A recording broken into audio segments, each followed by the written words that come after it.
You know, mates go out and have a bit of a play, but yeah, the conditions were not what I'm used to. You know, I'm used to a front-wheel drive car that's loose, but yeah, the throttle isn't a throttle. It seems to be like an angle. You know, the more throttle, the more angle we get. So yeah, I'm not really a drifter, but I learned quite a bit then.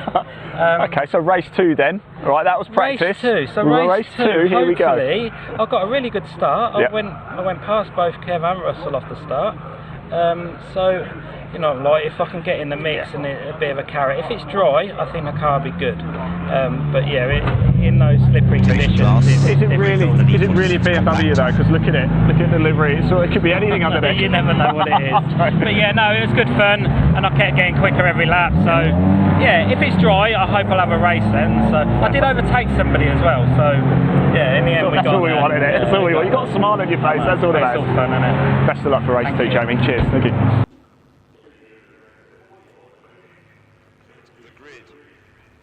And I'm sure that Chaz is back from his lunch. Just about. Just about. Yeah, I got held up by a queue. I actually left the circuit to go down the road to go to a shop and pick up a few bits. And yeah, I only just got back a few minutes ago, about 2 minutes ago, I'd say. Oh, so, well done. Well, I heard no rustling noises from Beckett, so I wondered about you. But, yeah. Oh, I muted the microphone. I was long gone.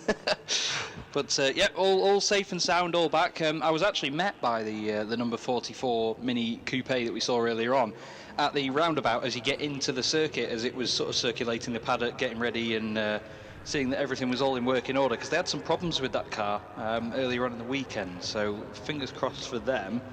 That car goes as well as it looks in this final race, because I am a fan of that shape of the Mini Coupe. It's a nice looking car, especially in that grey livery they've got. Have you ever owned the original type of Mini, or are you too young to have done that? No, I've never owned a Mini, although I must admit I adore watching them in classic sports car racing, where it's them against the big Ford Galaxies and Mustangs. Well, over the years, I've had 2 Mini Coopers, a Mini Cooper S. Back in the day, this is in the 60s. Yeah. And my wife's still got a Italian job, limited edition. Oh, fantastic! Mini that sits in the garage and is brought out very occasionally. And what else have I had? Yes. My daughter. Yeah, we go by the old type of Mini. So the new ones. Well, I've got a daughter who's got one of the new ones. Yes. So they're not so mini anymore, though, are they? That's the thing. Absolutely not. No, they've swollen enormously. It's almost like you see the Mini. Is it the Clubman or the Countryman, which is the big one? And then, I mean, even on that subject, there's things like the Fiat 500L. Like, they're bigger than most hatchbacks now. Yes. It's a bit of a shame, but you know, they're with the times, and the manufacturers have to make cars of such size for the appeal. That's right. Yes, and all the collision protection that has to be incorporated in a modern car, whereas a Mini, you've got no protection at all. No, it's the old style Mini. But to me, a Mini is the old style, the Atticus design car. Yeah, I'm the same. I much prefer the older ones. Fascinating fact you may be bored by is that when the Mini was first introduced in 1959, it was available in 3 colours. Do you know what they were? Was it red, white, and blue? Absolutely, yes. But there was 2 versions. There was the Morris Mini Minor and the Austin 7, which was spelled capital S, little e, figure 7, then EN. That's why the Mini 7 Ford Blue is still spelled like that. And there were different shades of blue, red, and white, depending on which badge you had, whether you had a Morris or an Austin. Oh, okay. I was a Morris person. Yeah. My Cooper S was a Morris Cooper S, and yes, so I do love a good old school Cooper S in just red with the white stripes on the bonnet at the slight angle that they have. It just looks amazing with the stance that the Cooper S used to have as well, with the wider arches, was absolutely phenomenal. Yeah, well, mine was a grey one with a white roof, tweed grey, I think it was called. Nice. The only extras you could have really were you could have an oil cooler and twin petrol tanks, because the basic Mini tank was 5 gallons. But you could buy a gallon of petrol, 5 gallons of petrol, 4 gallons of petrol for £1 back then. But that's another story. That was boring. That life in the 1960s. Go and watch The Italian Job, one of the great films. Indeed. And see what Mini Cooper S's did to Alfa Romeo, and so I went and bought Alfa Romeos, the Alfa police cars. Anyway, the cars are coming round after we've rambled on about this, that, and the other, and they're ready for another. Well, they got 19 laps into their first 20 minutes, And I would imagine it could be at least that, maybe one more, because the track is now bone dry, isn't it? It's turned out a rather nice day. Yeah, it has actually. I was out on my lunch with the windows down on the car, which I've just noticed is still down, so I hope it doesn't rain.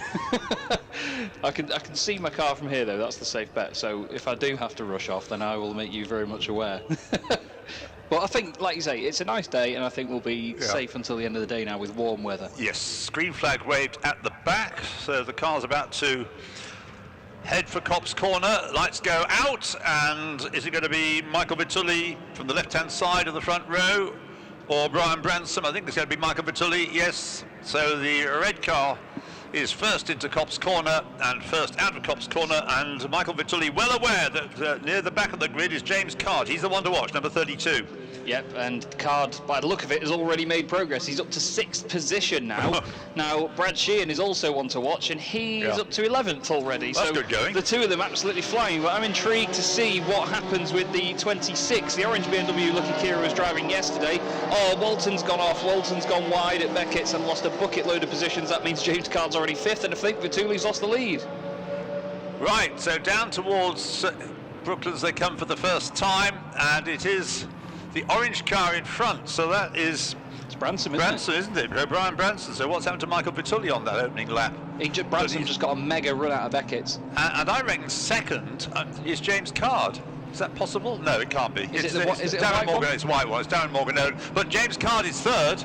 As they go over the line then, the leader is running away with it at the moment, or appears to be Brian Branson, but yes, James Card is third, and the other one we need to be looking for is Brad Sheehan, and he's 5th, so that's not bad going in one lap, is it? So as into the pits comes number 18, that's, which one? Well, 18 or 18. Anyway, down the pit lane it goes. It's a red one. Yeah, there's yellow flags down here at Beckett. Vitulli. Something that's escaped my attention is there's been a big hit between two of the minis, Langley and Clark. Unfortunately, Clark with a massive hole in the right door. Langley's car, I can't see the damage on it, but it's not going anywhere, and it's on the outside of Beckett's on the left-hand side. Now, James Card and Sheehan are both into the top 5 already. What a fantastic start they've had. Yes, he was 5th, Sheehan at the end of the first lap, and Card was 3rd, and it's Michael Vitulli in the pit lane.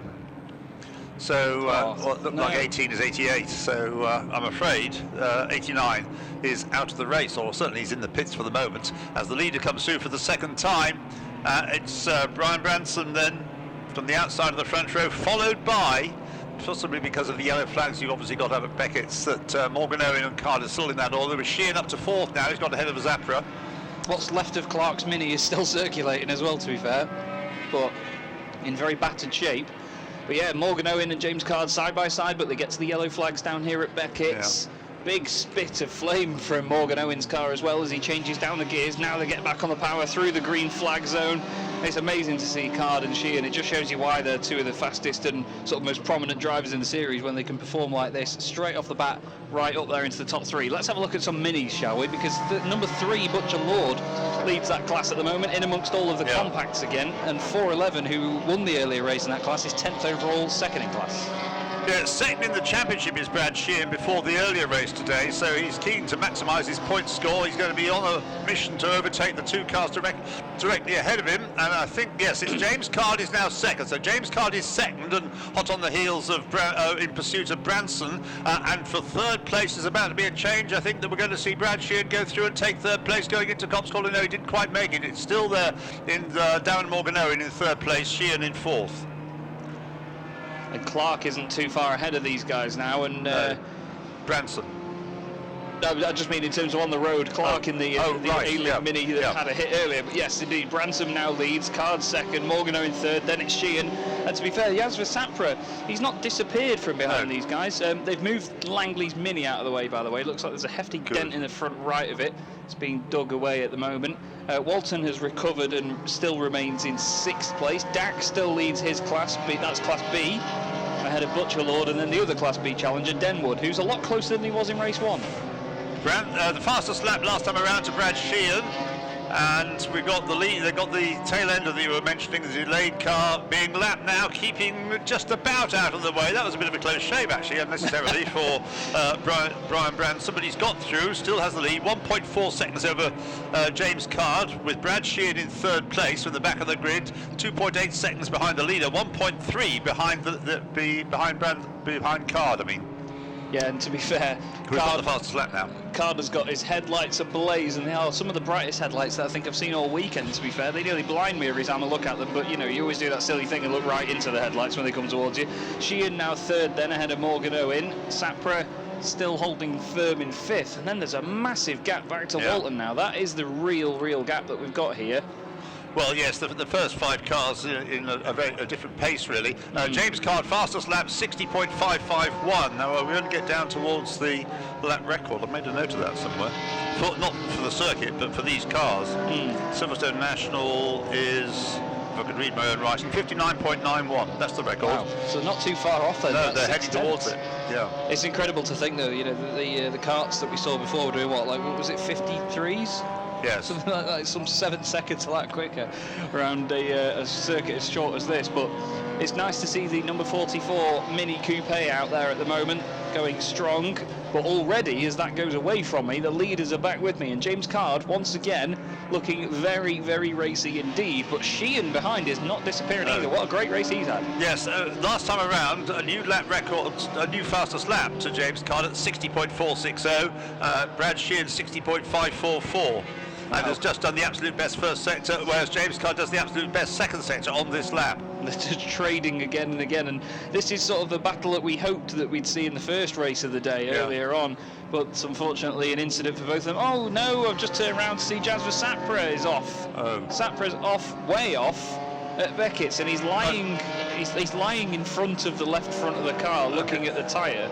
Right, the leaders go through. There's about a length between them. In fact, as James Card closes right up onto the tail of Brian Branson as they go into Cops Corner, they're going to get into the yellow flag zone, I assume, in a moment. But it's Branson from Card by nothing at all as they head up towards you. The new fastest lap to James Card, 60.313. We've got a monumental lock-up as well on the way to here. And oh, Branson has cleared the 88 car of... Who was that in the 88? It was Hersey, isn't it? Yes. Now, Card didn't want to overtake him in the yellow flag zone, and Branson got past him before then. He's gained a massive amount of time on him now, and Sheehan is all over the back of Card. I'm not quite sure what on earth has happened to Jasper Sapra, but it's something to do with the front left. So obviously, as he's coming to Beckett's, it's not behaved itself, and it's gone straight on and then spun. So James Card's going to have to start all over again to close in on Brian Branson. Branson has quite a significant lead then, and right up behind James Card, of course, now is Brad Sheehan. So the fight is back on for second place, not for the lead. They just go through Woodcote, lapping number 50 in the process. That's the car Peter Miller, Class B car. So the lead has gone up from being virtually nothing to 1.7 seconds. So poor old James Card's got to start all over again. We do still have yellow flags out. We have double waved yellows now, actually, as there's just marshals running across with Jasper Sapra. I think those yellow flags will be in shortly, though, because the car is now safely tucked away behind one of the tyre barriers that we have down here that stops people going onto the Grand Prix circuit. But a great race once again. Stuff going on all over the show. Still plenty of time left, 12 minutes in the race for James Card, but he's got to now worry about seeing off Brad Sheehan, which he had succeeded in doing before that yellow flag interlude.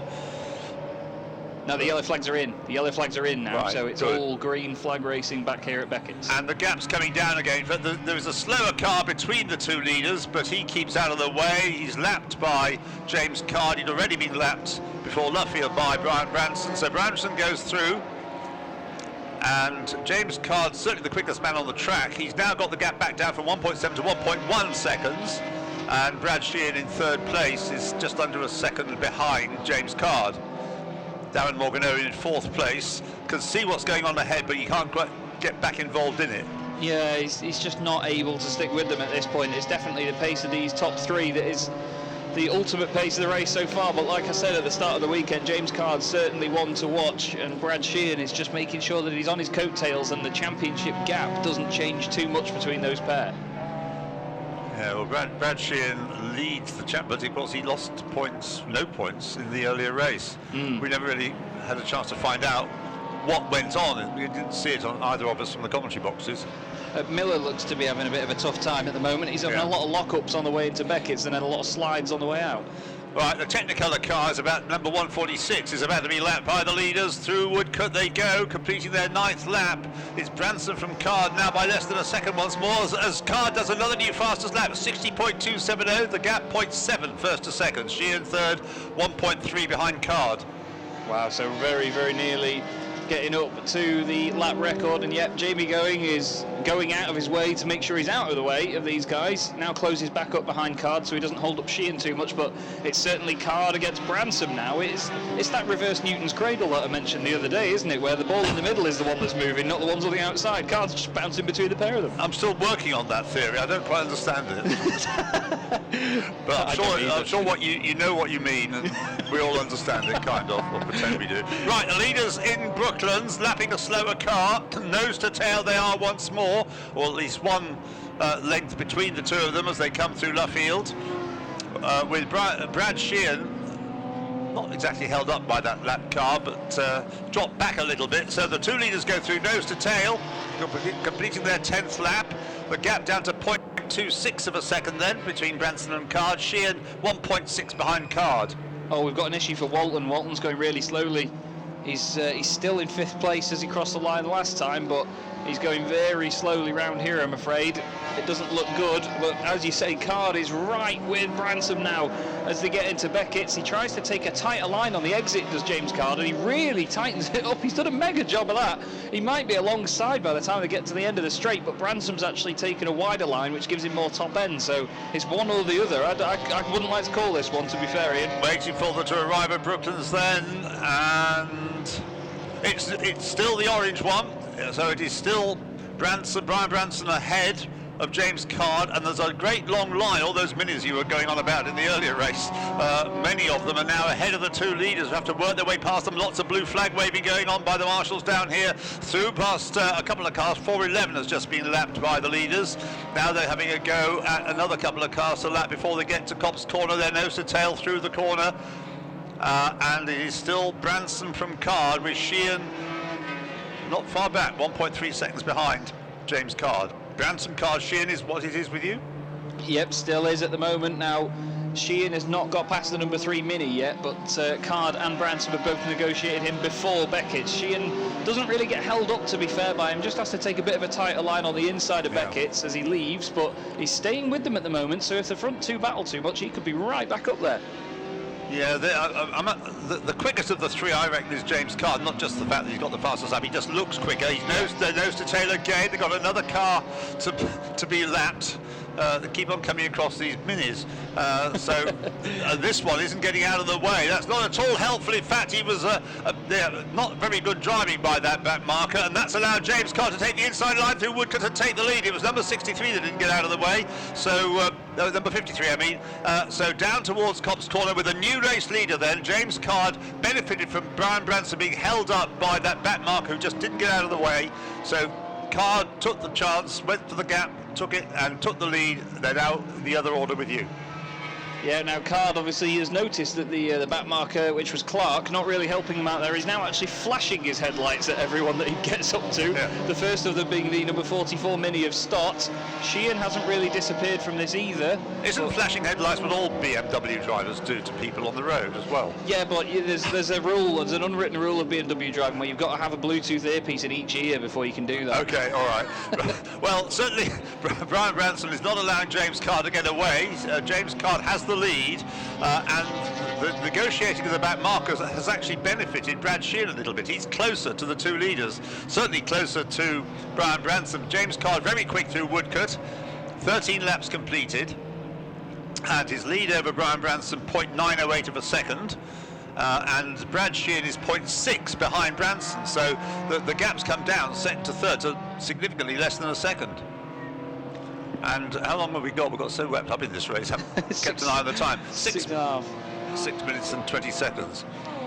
Now the top three are actually closer together. Yeah. Sheehan is doing a really good job here, and he's actually closing in on Branson. While Branson hasn't really lost any time from Card. He's dropped to about a second behind, but from there he's not really disappearing. Then we've got this massive train of minis and compacts and all sorts fighting together, as that's Morgan Owen making his way through them as well.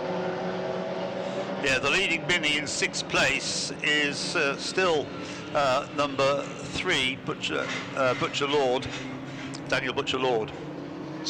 Somebody in the YouTube chat said it's good to see Richard Branson leading a race so soon after returning from space. I've been trying not to say Branson, but it's very difficult. Right, the leaders have gone through, the gaps are opening up between them. So James Card 1.1 seconds ahead of Brian Branson, with in third place number 28 Brad Sheehan. Well, it's a good thing he's not called Branston, otherwise we'd say he was in a bit of a pickle, wouldn't we? But James Card You is... might. Yeah, that's true. There's no indicator on that BMW, by the way. They didn't bother putting it back on, so Lucky Kerry's going to get an invoice. But Brad Sheehan doing a great job at the minute. I'm really impressed by this drive, because he's pushing so hard that he's not really making any mistakes. He's just staying in touch with these guys, and it's good for his championship, isn't it? Yep, that's right. So the car's heading towards Brooklands. And James Card, having battled his way to the front from the middle of the grid, now easing away from Brian Branson, and in third place 28 Brad Sheehan is dropping away slightly. If you can get that sound effect on the name Sheehan, I'd be really impressed. But coming towards me now is the very pretty white Mini that's number 47, with Goodall at the wheel, currently fourth in class, but very much on his own at the moment. He's got Kite 15 seconds behind, and he's 10 seconds behind the car in front, so he's just about the only car on track, really, that's got some proper real estate around him. But it's still, although it's actually spread out a little bit at the front on the previous lap, you know, Sheehan's dropped off a bit. Yes, it's 1.3 first to second, 1.4 second to third last time through. So those gaps are going up now. I think the drivers have settled for what they've got. I'd argue it's even a bit more than that right now, you know. I think Brad's actually dropped off the back of Branson quite a lot there, but he's not going to mind too much, like we've been saying. That's for his championship. He's just consistent point scoring. Yes, you're right. He has. The gap is significantly, noticeably larger than it was. But first to second, I would say that Brian Branson hasn't given up, although he's dependent upon James Card making a mistake, which hasn't looked likely in this race. 1.8 seconds is the gap first to second now, 2.2, so by the lap it's going up about 4 or 5 tenths of a second.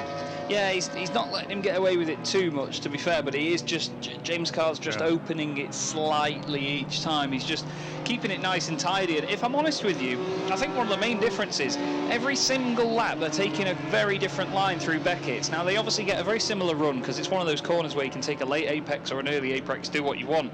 But to be honest, Card is just staying really far down the inside of the corner when he hits the apex, and he's holding it there and shortening the line off it, and he's just getting a really good punch out the corner. Class B is ahead of the Minis this time, isn't it? 2022 leads the class. Russell Dack, he won it in the earlier race. Looks like he's going to in this one as well. Oh, he's just done a big slide. Right, well, Kevin Denwood, who leads the championship, looking like he's destined for another second place in this one. Leaders through for the 17th time. 2.7 first to second, 2.3 second to third. Peter Miller is retiring from the race. He's had another issue down into Beckett's, and he's just pulled the car behind the tyre barrier with Jasper Sapra's car, and he is now getting out, and that's the end of his race, I'm afraid. Would have been intriguing to know where Michael Vitulli would have been in all this, but having to retire at the end of the first lap. Yeah. For whatever reason, he's no longer part of it. And we've got 2 minutes, just over 2 minutes to go with lap times. I don't think we're going to see a new lap record. No. Because the pressure isn't sufficiently on James Card now to... Although, to be fair to him, his last lap was only 15 thousandths off his best lap, which was 1 minute point 2. So he's close every single time. He might just fluke one of them, I think. I say a fluke. I mean, he's still driving it beautifully, but you know what I mean. He might just drag one out of nowhere without knowing it. Okay, well, he's just completed his 18th lap, and you can do the arithmetic. I would say it's about 3/10 slower than his best lap. Branson is now 3.4 seconds behind, and Sheehan is 1.8 behind Branson. I think the pattern is set. Yeah, I'd say so at this point, unless there's any sort of complications with any traffic. But in fairness, out of all the series that we've had here this weekend on this really short circuit, I'd say these lot have been really, really good. Other than maybe the moment before that you had, they've been really good at letting the leaders through, because there is quite a significant pace difference between these E46 M3s and the Minis. Yes, unfortunately, in the end, it didn't matter. James Card has still looked as though he's going to win the race, and he is coming out of Luffield now. It did give him the advantage of taking the lead from Brian Branson. I think Brian might still feel a bit hard done by that back marker. He's just about to have to lap again. No as they go favours. past the pits. No. And on to the last lap. So this will be the last lap. Got a great battle between the number 7 and the number 3. That's Denwood and Butcher Lord in 2 different classes, but glued together as they come into Beckett's. The compact against the Mini. Mini chasing on very well indeed. It's incredible when you see the aerodynamic differences between the 2 cars and how well they perform together. Yeah. But James Card, for the final time, has just booted it out of Beckett's with elegance and a fantastic noise from that 6-cylinder engine. It looks to me like, well, you said earlier on he's going to be one to watch, Ian, but he's very, very much delivered on this race. It's been phenomenal. Yes, so James Card will go up to Luffield now, and his winning margin, an impressive one considering the close competitiveness of the cars and the drivers. So James Card comes through Woodcote, and the checkered flag is there for him. He'll be happy about that. If the first race was disappointing, he got the fastest lap out of it. Out of this race, he's got both the fastest lap and first place. He wins by 3.8 seconds from Brian Bransom. With an M at the end. Indeed. Bransom is as Bransom does, isn't that an old saying or something along those lines? And in third place, number 28, is Brad Sheehan, which is a good deal better than what befell him in the first race. In fourth place, number 48, Darren Morgan-Owen. Fifth, winning Class B, should be number 22. Oh, your Mini Coupe is coming down the pit lane. Oh, no. That's stopped. Yeah, so not taking the flag, coming down the pit lane. He'll still cross the timing beam though, without losing anything, I think. And quite a pause now for, here they come, for number 22 and number 7. In fact, the 3 of them almost side by side through Woodcote for the final time. It's just going to go to number 7, but that was close. Now, what time? Why did he lose so much time? He started the lap about 3 seconds clear. Yeah. But number 7, Kevin Denwood, gets across the line, still winning Class B from number 22. Russell Dack, isn't it? Russell Dack from Kevin Denwood finishes ahead of Russell Dack. Ah, it was a swap around, wasn't it? Yeah, so Dack. So Denwood wins the class and finishes 5th. Perhaps Dack held back, I don't know. He had 1 minute 12.5 on his final laps. That's 4 seconds that he lost. I didn't notice anything down here, so... Maybe it's team tactics, I don't know. But anyway, the fact is that finishing 5th in a very tight finish was number 7. And winning Class B, Kevin Denwood, who leads the championship, of course, that's helped him. Second in class, number 22, Russell Dack. And he finishes at the flag 0.146 of a second behind Kevin Denwood, and then with them as well as they went across the line was number 231, no sorry, number 3, Daniel Butcher Lord, who was 0.023 of a second, in other words virtually level with 22 Russell Dack. So something went on there. I think there may be a plan between Denwood and Dack to make sure that Denwood wins the championship. Yeah, potentially, yeah. Rather than somebody from another. Well, that was a great race, wasn't it? Right at the front of the field. And this race for James Card certainly went his way, didn't it? A lot better than at race 1 earlier today. Let's go grab a quick word with him. He's got to be a happy man after that, but it was under a lot of pressure. James, that's much better, isn't it? Come on. Yeah, that's more like it. Race 1 didn't obviously go your way, as we know, but you've made up for it there. What was the setup? A lot of pressure though, wasn't there, from Brian behind? Yeah, he hung on to me for ages now. I wasn't sure I was going to get past him actually, because we're so evenly matched on the straights. And I think the yellow flags and the traffic kind of helped me out, and I kind of capitalised. But then once I got past, I was like, no, I'm putting my head down now. I'm going. Don't need to battle. You said to me this morning, you remember that far ago in the assembly area, it just hasn't quite gone your way this season. But what a great win that is! Great way to finish the weekend, huh? Yeah, we've had a tough year, and G Sport do the car for me brilliantly every time. We've just been unlucky with some, so then felt like everything just clicked back into place. Enjoy this one, won't you? Thank you. Well done. Right, let's move over to Brian once again. He's second again. Here he is, Brian. Another cracker race. Yeah, there you go, that's what we like to see, good sportsmanship. You two just wouldn't let each other go, would you? No, that took a little while. I made a mistake on the back marker coming onto the pit straight, and yeah, I got caught up and he had the door open, but that's good fun. I was going to say, P2, I'm happy with that. It's been a pretty good weekend, isn't it, for you, really? Mega, mate, mega. Well done, congratulations. Let's grab Brad over here as well. Brad, Congratulations, buddy. You've got to be happy at third. Come on. You've got a nice little trophy to go home with. It's a bit of a battle, wasn't it? Do you know, it was brilliant. At one point, I think you three were separated by less than 1.5 seconds.